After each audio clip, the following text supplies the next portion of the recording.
Seja muito bem-vindo a esse vídeo e hoje está cheio de notícia nessa terça-feira. A gente tem notícia sobre Bolsonaro, Pablo Marçal, da Atena, né? Sobre uma prisão iminente que pode acontecer a qualquer momento na Venezuela, sobre uma prisão que aconteceu aqui no Brasil e muito mais. Então já vem comigo aqui, a gente já começa com a primeira notícia do dia, né? Então, a estratégia do Pablo Marçal, né? Sobre a sua presença no 7 de setembro com Bolsonaro. Vocês já devem saber, né, pessoal, que no dia 7 de setembro, né, vai haver uma manifestação em todo o Brasil, né, pelo impeachment do Alexandre de Moraes, né, ministro do STF, certo? E o Bolsonaro vai estar na Avenida Paulista, não só ele, mas também o candidato à prefeitura de São Paulo, aí, Ricardo Nunes, né? Então, o Bolsonaro, ele está apoiando o Ricardo Nunes, né? Só que o que acontece? O Pablo Marçal se diz ser o único candidato de direita real, tá? Então, vamos dar uma lida aqui na matéria, o que diz, né? Quem pergunta ao candidato aí, Pablo Marçal, se ele comparecerá ou não no 7 de setembro, né, com o Jair Bolsonaro, na Avenida Paulista, o que ele diz é segredo. Ou seja, o Marçal, ele tem o dom do marketing, ele já sabe, né, criar essas antecipações aí na cabeça das pessoas, né? Procurado aí pela coluna do jornal o Globo, o empresário e influencer seguiu a mesma linha e disse que o Brasil terá uma surpresa. Já em conversas reservadas, né, o Marçal afirma aí que o mistério tem por trás a estratégia de criar pressão, ou seja, criar aí um efeito psicológico na cabeça do Ricardo Nunes, muito provavelmente, e das pessoas que estão indo na Paulista, né? Se vai ter ou não ele em cima do caminhão lá também de som. Aliados de Marçal relataram à coluna que a tendência do candidato seria de ir ao ato e subir no carro de som aí juntamente com o Bolsonaro. Afirmam ainda que ele pretende usar o evento para fazer o corpo a corpo com os eleitores. Imagina a quantidade de pessoas aí, né, que vai ter lá na Paulista, milhares, talvez mais de 1 milhão de pessoas na Paulista, tá?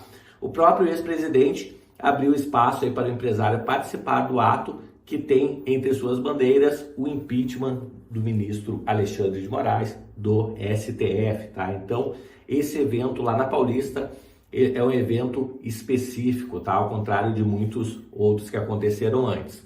Se o Pablo Marçal for à Avenida Paulista, o climão estará instalado. Por quê, pessoal? No mesmo carro de som vai estar o prefeito Ricardo Nunes, Bolsonaro, Tarcísio de Freitas, o governador atual, e o Pablo Marçal, né? Só que o Ricardo Nunes e o Pablo Marçal estão concorrendo pela prefeitura de São Paulo e, em teoria, o Bolsonaro está apoiando o Ricardo Nunes, mas já está, como diz aqui a matéria, né, já está com o pezinho também na candidatura do Pablo Marçal, tá? Então, a gente só vai saber exatamente isso no dia 7 de setembro, tá? Até lá a gente vai trazendo notícias aqui no canal. E por falar nisso, se não inscreveu ainda, já se inscreve aqui rapidinho aí, habilita o sininho de notificações para ficar por dentro de todas as notícias, certo?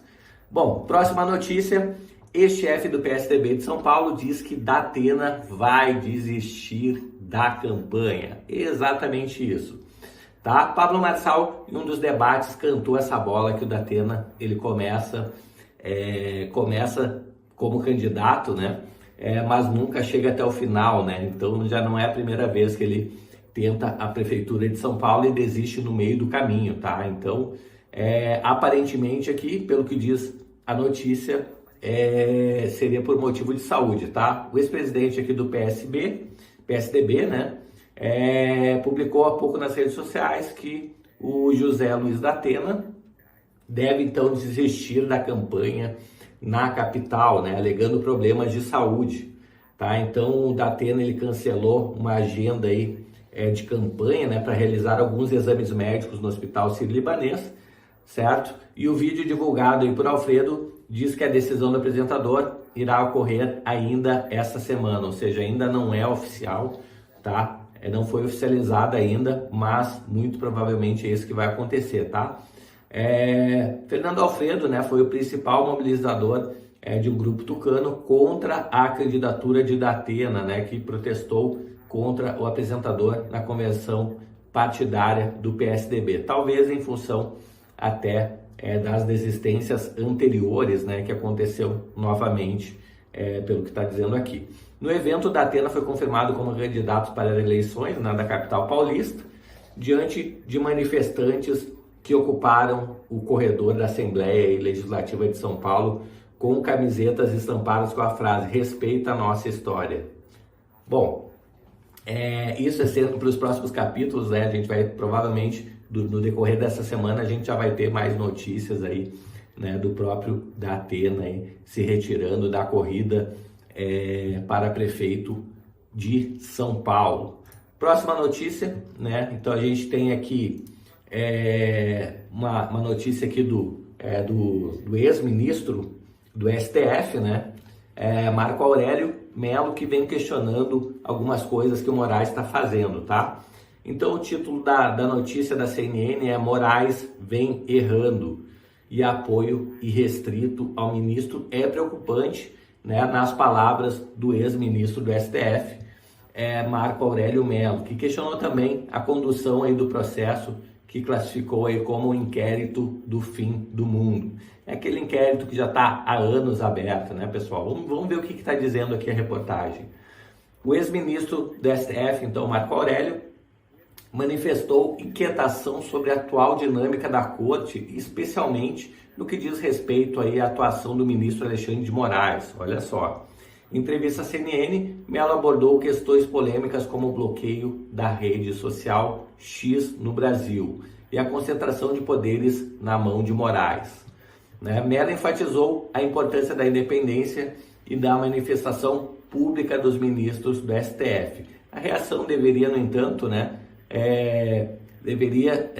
ser de forma ostensiva, né? O Supremo é um colegiado justamente para que cada qual se manifeste e se manifeste com absoluta independência. O que ele está dizendo aqui, né, que essa decisão do Moraes foi monocrática sobre o X e deveria ter sido levado a plenário, né, ou seja, para que os 12 ministros do STF votassem e não fosse uma decisão única e exclusivamente de apenas um dos membros, né? Então, é o que ele está dizendo aqui. E ele expressa ainda uma preocupação, né, com o inquérito do fim do mundo, ou seja, é um inquérito que teve uma data para início, mas não tem uma data para o fim, né, e vai sendo adicionado muitas coisas nesse inquérito aí ao longo dos anos, né, e o inquérito sempre tem que ter um início e um fim, né, pessoal, pré-definido, né, não pode ficar aberto por inúmeros anos. O que ele diz aqui ainda, referindo-se a uma investigação conduzida por Moraes, né, que é o inquérito do fim do mundo. Eu não sei aonde ele vai chegar algum dia, se é que vai chegar, porque uma procuradora-geral da República, né, a Raquel Elias Vieira, pediu o arquivamento deste inquérito, né? Então, só para você ver, mesmo com o pedido da procuradora-geral da República, né, não foi feito o arquivamento e continua aberto, tá?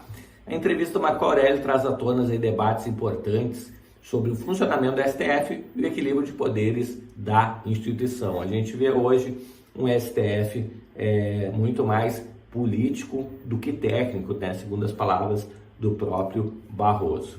Bom, vamos para a próxima notícia aqui, que tem bastante coisa ainda para a gente ver, né? Então, Bolsonaro diz a Tarcísio que apoio a Nunes pode prejudicar a imagem do governador, tá? Então vamos ver o que está falando aqui, né? Por que disso, né? Por que o Bolsonaro está preocupado com a imagem do Tarcísio?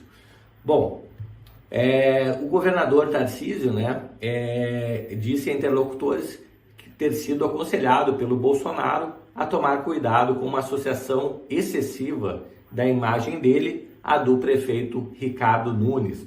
O argumento do Bolsonaro seria que, caso a campanha de Nunes afunde, né, o governador podia sim ser prejudicado, já visando o crescimento do Pablo Marçal nas pesquisas, e o Pablo Marçal se dizendo efetivamente de direita, tá, pessoal? O que não acontece com o Ricardo Nunes, que é um partido de centro-esquerda.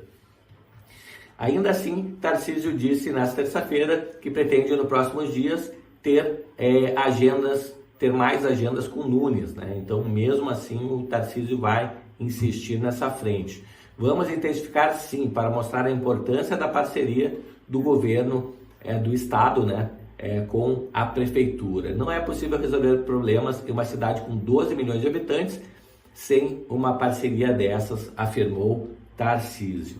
E aí, me diz aí, você acha que a queimação de filme, o Tarcísio está se unindo aí com o Nunes, né, com o Marçal crescendo tanto nas pesquisas? O que você acha? Me conta aqui nos comentários, tá bom? Vamos para a próxima notícia.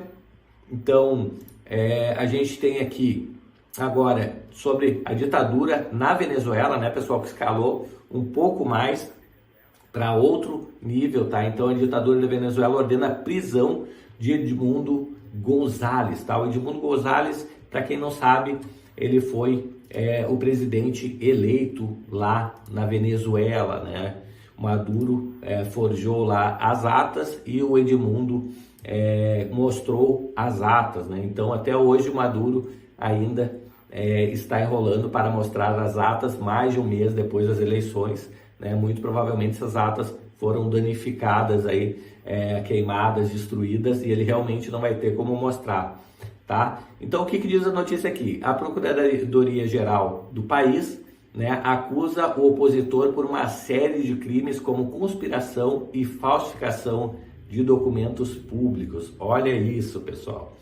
Então, a Procuradoria-Geral da Venezuela, que é alinhada à ditadura de Maduro, a gente sabe que tudo lá, o mesmo STF deles lá, está tudo, por assim dizer, tomado, né? O Maduro que manda em todos